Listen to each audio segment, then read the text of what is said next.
حضرت عمر رضی اللہ تعالیٰ کے زمانے کا واقعہ ہے کہ ایک نوجوان مسجد جاتا ہے اور اس کے راستے میں ایک عورت کا گھر ہے، اور وہ عورت دروازہ کھول کے اس خوبرو خوبصورت نوجوان کڑیال نوجوان کو گناہ کی دعوت دیتی ہے اور بلاتی ہے، اندر آ جاؤ۔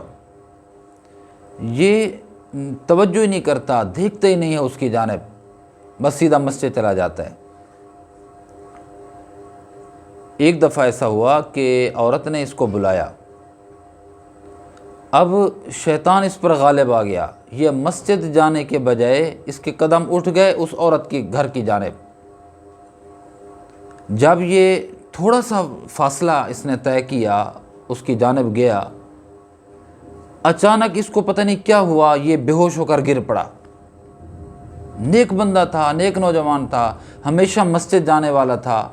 جو لوگ مسجد جا رہے تھے انہوں نے اس کو پہچان لیا اور اس کو اٹھایا، اس کے پاؤں مسلے، اس کو پانی پلایا، اس کو ہوش آ گیا۔ تو جب اس کو ہوش آیا تو لوگوں نے کہا کہ بھائی کیا ہوا تجھے؟ اس نے کہا بات میں سیدھی کرتا ہوں، میں روز اسی جانب مسجد جاتا تھا تو راستے میں فلاں عورت کا گھر ہے، وہ مجھے گناہ کی دعوت دیتی تھی، اپنے گھر بلاتی تھی، لیکن میں اس کے جھانسے میں نہیں آتا تھا۔ آج پتہ نہیں کیا ہوا کہ جب میں مسجد کی جانب گیا، اس نے دروازہ کھولا اور مجھے اندر بلایا، تو میرے قدم مسجد جانے کے بجائے اس کے گھر کی جانب اٹھ گئے۔ میرے قدم جوں ہی اٹھے اور میں تھوڑا سا چلا تو اچانک میرے دل میں خیال آیا، بلکہ میرے خیالات میں جہنم کا عذاب آ گیا، جہنم آ گئی، اللہ کا خوف آ گیا۔ اور جب اللہ کا خوف آیا، اللہ کی جو عذاب ہے وہ میرے سامنے، جہنم دہکتی ہوئی میرے سامنے آئی، تو اس منظر کو دیکھ کر میں بے ہوش ہو گیا۔ اور آپ نے جب مجھے پانی پلایا، کچھ میرے جسم کو دبایا، سہلایا، تو مجھے ہوش آ گیا۔ اس نے یہ جملے ابھی کہے ہی تھے، پھر اس پر غشی کا ایسا دورہ ہوا، اللہ کا عذاب کا وہ نظارہ اس کے سامنے آیا، اس کا کلیجہ پھٹ گیا، یہ بے ہوش ہوا اور ایسا بے ہوش ہوا کہ یہ فوت ہو گیا۔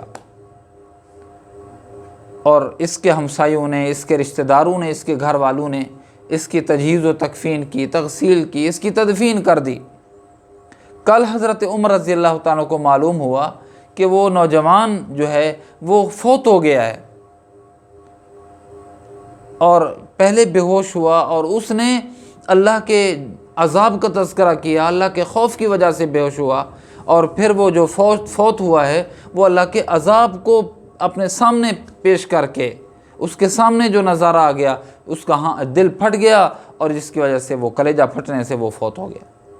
حضرت عمر رضی اللہ تعالیٰ عنہ اپنے مصاحب سے، اپنے دوستوں سے ناراض ہوئے کہ تم نے مجھے بتایا کیوں نہیں؟ اور پھر وہاں سے اٹھے، اپنی مجلس سے اٹھے اور فوراً اس نوجوان کے گھر گئے، گھر والوں سے تعزیت کی، اور پھر اپنے دوستوں سے کہا کہ مجھے اس کی قبر پر لے جاؤ۔ لوگ اس کی قبر پر لے گئے، نوجوان کی قبر پر، تو حضرت نے وہاں جا کر قبر پہ فاتحہ پڑھا اور فرمایا وَلِمَنْ خَافَ مَقَامَ رَبِّهِ جَنَّتَانِ، اے نوجوان، اللہ کا حکم ہے کہ جس نے اللہ کے خوف کو اپنے سامنے رکھا اور اللہ کا خوف اس کے دل میں جاگزیں ہوا اور اس کے دل کے اندر اللہ کا خوف پیدا ہو گیا، اللہ نے اس کے لیے 2 جنتوں کا وعدہ کیا ہے۔ حضرت عمر رضی اللہ تعالیٰ عنہ نے جب یہ جملے کہے، جب یہ آیت سنائی اس کو، تو کتابوں میں لکھا ہے کہ قبر سے جو جواب آیا، کیا جواب آیا؟ قد وجدتہما، اے عمر، اللہ نے جو وعدہ کیا تھا 2 جنتوں کا، اللہ نے وہ 2 جنتیں مجھے عطا کر دی ہیں۔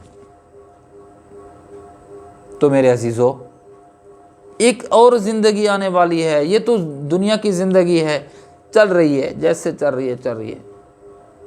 ایک اور زندگی آنے والی ہے، کہ جو لامحدود زندگی ہے، دنیا کے اندر ہم جو کچھ کر کے آئے ہیں، جو اعمال کر رہے ہیں، اس کے متعلق آخرت میں بحث پرس ہوگی۔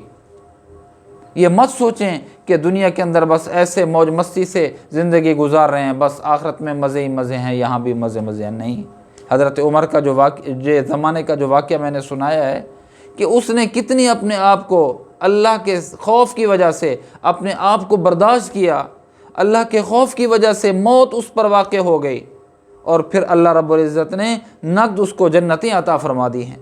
تو جوانو، میرے عزیزو، میں بھی اور آپ بھی آخرت کی تیاری کریں، اللہ کا خوف ہمارے سامنے ہو، اللہ کا ڈر ہمارے سامنے ہو، اللہ کا تقوی ہمارے سامنے ہو۔ پھر ہے وَلِمَنْ خَافَ مَقَامَ رَبِّهِ جنتان، اللہ نے جنتوں کا وعدہ فرمایا ہے۔